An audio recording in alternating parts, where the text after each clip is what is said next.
Kembali dalam koresponden bernama Pejam Celik. Pejam Celik hari ini dah masuk hari ke-10 kita umat Islam berpuasa ya. Dan sebagai umat Islam kita juga tahu puasa adalah ibadat yang dituntut bagi menyempurnakan rukun Islam yang ketiga. Berpuasa di bulan Ramadan pastinya akan membuatkan badan menjadi lesu, lapar dan juga mengantuk. Namun ianya bukanlah satu alasan untuk tidak menjadi efektif setiap hari dalam melakukan aktiviti rutin seharian. Selain memperoleh syafaatnya, berpuasa memberi kesan yang baik pada kesihatan. Dan untuk bercakap lebih lanjut mengenai topik kita hari ini iaitu kekal sihat dan bertenaga di bulan puasa, apa kata kita terus saja bersama dengan tetamu jemputan kita pada hari ini iaitu Dr. Rasita Vani Siva Manikam yang merupakan pensyarah kanan program Sains dan Teknologi Makanan Universiti Teknologi Mara Shah Alam. Selamat pagi Doktor. Selamat pagi Azura. Sihat, Terima Doktor, kasih kerana sudi menjemput saya ke program ini. Sama-sama. Terima kasih juga Doktor kerana sudi meluangkan masa bersama kami. Ya, baik. Okey, baik Doktor. Sesetengah orang bila berpuasa jadi lemah, banyak tidur. Tetapi orang lain ada juga yang masih cergas walaupun berpuasa. Sebenarnya apakah punca mereka yang tidak bertenaga di bulan puasa ni Doktor? Okey Azura, sebenarnya saranan terlebih dahulu saranan yang saya ingin katakan ini adalah lebih kepada penjelasan saintifik dan ianya boleh diguna pakai oleh orang yang berpuasa untuk ajaran agama, untuk kawalan kendiri, untuk kesihatan ataupun untuk kuruskan badan sebab kita ada beberapa jenis puasa kan. Okey, jadi apabila kita berpuasa ada setengah orang yang berasa lemah dan lebih mengutamakan rehat dan tidur. Tetapi jika kita bandingkan dengan orang lain, mereka masih lagi segar dan aktif. Jadi bagaimana kita nak kekal segar sepanjang waktu masa kita berpuasa? Sebenarnya badan kita berasa lemah ini adalah kerana kekurangan tenaga. Jadi antara aspek yang penting yang perlu kita tekankan ialah amalan pemakanan.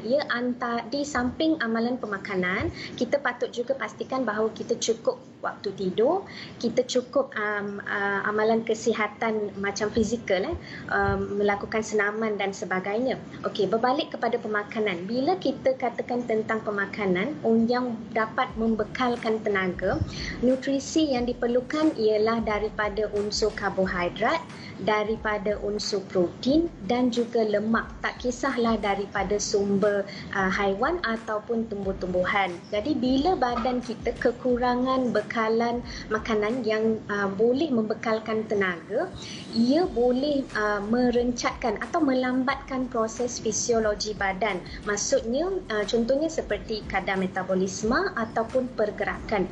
Dan ini yang akan menyebabkan kita berasa lebih lemah, letih dan lesu apabila kita berpuasa. Jadi kalau kita kekurangan air di dalam badan juga merupakan salah satu faktor yang menyebabkan badan kita menjadi lemah lah. Doktor, sepanjang kita berpuasa, apakah yang terjadi kepada tubuh badan kita ni Doktor sepanjang kita berpuasa tu? Okey Azura, sebenarnya tak kisahlah sama ada kita berpuasa ataupun tidak, badan kita memerlukan tenaga sepanjang hari. Maksudnya sepanjang masa lah.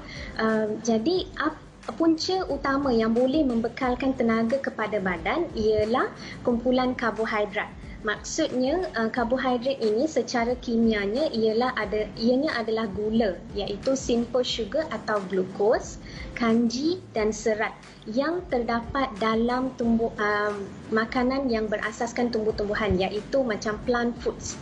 Okey, makanan yang mempunyai kandungan karbohidrat yang tinggi ialah nasi, roti, bijirin, mi ataupun produk ubi.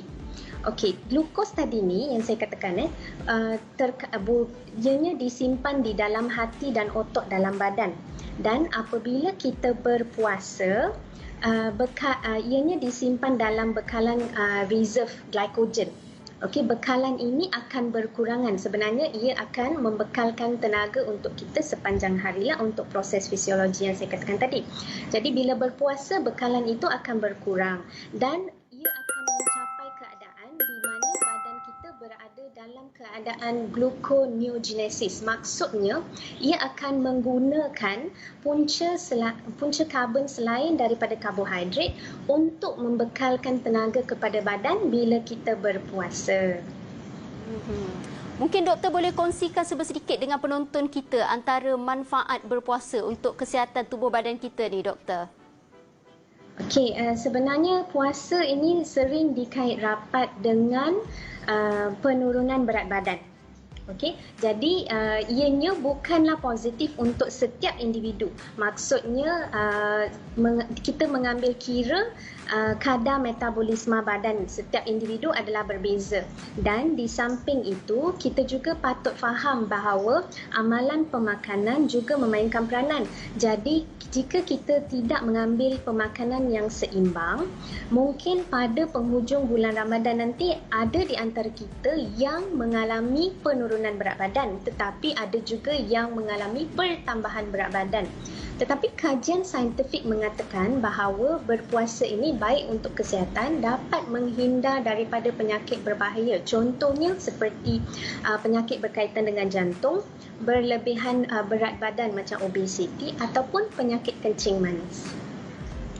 Penyakit kencing manis boleh bukan penyakit kencing manis. Maksudnya kadar gula dalam darah tu boleh diturunkan dengan hanya berpuasa. Okey, tadi doktor ada sebutkan antara yang perlu kita lebihkan adalah sumber seperti daripada karbohidrat, tak kisahlah sama ada dari haiwan ataupun tumbuhan.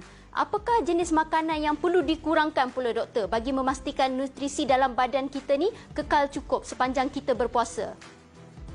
Okey, Azura, baru-baru ini Kementerian Kesihatan Malaysia ada memperkenalkan piramid makanan 2020.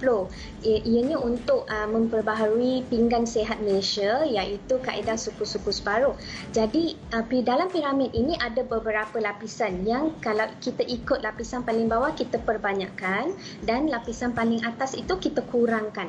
Jadi lapisan paling bawah ialah walaupun tadi saya katakan tentang karbohidrat, tapi lapisan paling bawah ialah mempunyai sayur-sayuran dan buah-buahan dan diikuti dengan lapisan yang mempunyai kandungan karbohidrat seperti roti, nasi, mi tadi, yang seperti yang saya katakan tadi, dan diikuti dengan sumber produk tenusu seperti susu, yogurt, cheese dan sebagainya, dan sumber protein. Sumber protein ini adalah ayam, ikan, daging dan sebagainya. Dan kalau mereka mengamalkan diet vegetarian, boleh mengamalkan protein daripada sumber plant proteins, contohnya cendawan, ke kacang ataupun tofu. Dan lapisan yang paling atas yang patut kita kurangkan ialah 3 bahan utama, iaitu gula, garam dan minyak. Jadi bila kita amalkan pemakanan yang seimbang mengikut lapisan-lapisan ini, maka ia boleh memastikan nutrisi yang untuk pengambilan badan ini lengkap dan mencukupi untuk menjamin kesihatan kita. Jadi itu dia ya, 3 yang perlu kita pasti kita kena kurangkan sepanjang kita berpuasa, iaitu gula, garam dan juga lemak. Doktor, saya percaya masih ramai lagi antara kita yang mengabaikan sahur. Mengapa kita perlu bersahur dan apakah kelebihannya, doktor, jika kita bersahur untuk menunaikan ibadah berpuasa? Okey, Azura, sebenarnya sahur ini sangat penting sebab ia akan mengekalkan tenaga dalam badan kita sepanjang kita berpuasa. Jadi pengambilan makanan yang seimbang sewaktu sahur ini sangat penting agar kita kekal bertenaga. Jadi seperti yang saya katakan tadi, mengikut piramid makanan 2020, kita boleh menggunakan panduan piramid ini sebagai asas dalam penyediaan menu bersahur dan juga berbuka.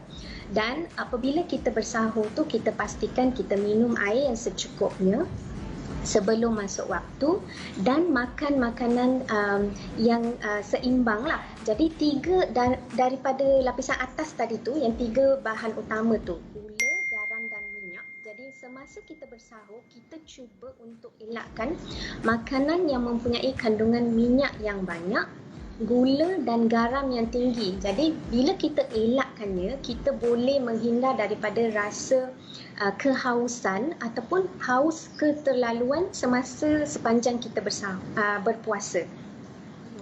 Jadi kita tak bolehlah skip kita punya sahur sebab dengan bersahurlah yang menyebabkan kita boleh mendapat tenaga sepanjang kita berpuasa. Okey doktor, kita pun tahu berpuasa sedikit sebanyak memberi kesanlah kepada proses hidrasi kerana tiada pengambilan air sepanjang kita berpuasa. Jadi bagaimana untuk mengelak kurangnya air dan hidrasi dalam badan kita doktor? Azura, sebenarnya saranan KKM dalam panduan piramid Malaysia itu sudah menyatakan bahawa kita perlukan air dalam 6 hingga 8 gelas air sehari. Gelas yang dimasukkan mempunyai isi padu 250 ml air. Jadi pengambilan air yang secukupnya masa bersahur seperti yang saya katakan tadi pun sangat penting untuk mengekalkan hidrasi dalam badan. Okey, dan di samping itu kita cuba top up dengan pengambilan makanan yang mempunyai kandungan air yang tinggi.